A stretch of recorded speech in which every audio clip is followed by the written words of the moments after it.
What's up, guys? I'm Tyler. I'm Alan. And we're going to tell you all about our first experience with metal. So, I was 7 years old. This was 1999. I had heard, what's the song? Sugar by System of a Down. And then when Toxicity came out and Chop Suey came out, I remember screaming along to that, and I remember not hearing about System of a Down and literally forgetting about them for about 4 or 5 years. I was 12 years old. They came out with BYOB, and I literally couldn't stop listening to it. So I went and got hypnotized and mesmerized, and I got like the double pack, and I was just, it was the first time that I was legitimately like so excited to go home and listen to music. And I probably listened to the album for 3 months straight, every single day, on repeat, for probably like 6 hours. My parents hated me.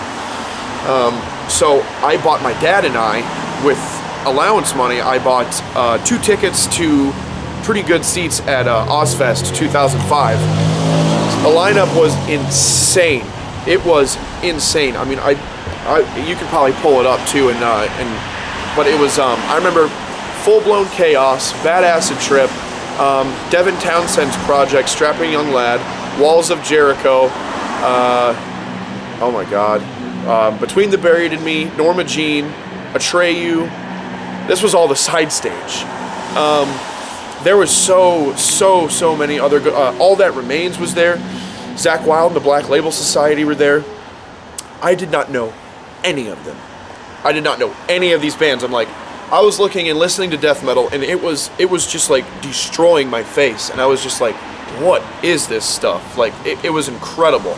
But I went to see System of a Down and Disturbed, and that was the main stage. It was System of a Down, Disturbed, Hatebreed, Avenged Sevenfold, and Dragon Force. And Dragon Force was just awful. I mean, but everything else was great. Oh my god. But man, Dragon Force was just bad live. It was just something else. But that was my first metal show. As soon as I saw System come up, it was their very last show, and I didn't know that, but it was the very last show of the tour. And at the end of the show, they announced their breakup the first time right in front of me live, and I cried. I cried like a little bitch because I went to go see my favorite band, and they broke up. They broke up in front of me. It was an unforgettable experience, though, because I look at it as we were the first people that were informed that they broke up, and that's sensational to me because I was there for a huge moment in rock and metal. Because I mean, System of a Down, you know, they're like the fathers of alternative and heavy metal. They're insane.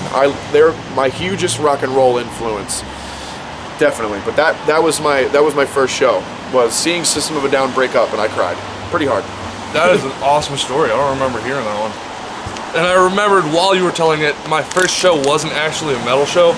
My first show I ever went to was somewhere in Illinois. Me and my family went to go see Gloria Estefan because I'm apparently related to her. But my first metal show was in Florida. I don't even remember when. I was probably in like 6th or 7th grade. And it was a 99 Xmas Ball. The local radio station had like 3 Days Grace and Non-Point and Atreyu maybe. I honestly don't remember, but I remember hearing Bullet with a Name on it for the first time, and that was like the hardest thing that had ever happened. Yes. And that was my first show pretty much. I think I was like a little bit too young to be smoking drugs still, but they like were smoking drugs around me, and I was like, wow. I loved Southwest Florida for a little bit. We got like we got a great bunch of set of packages. Like, a bunch of butt rock that was coming through for a couple years straight, and it was like all the stuff you'd hear on like PS2 dirt bike games. You know what I mean? And like NFL street music. Yeah, dude, I all loved the it. new jams.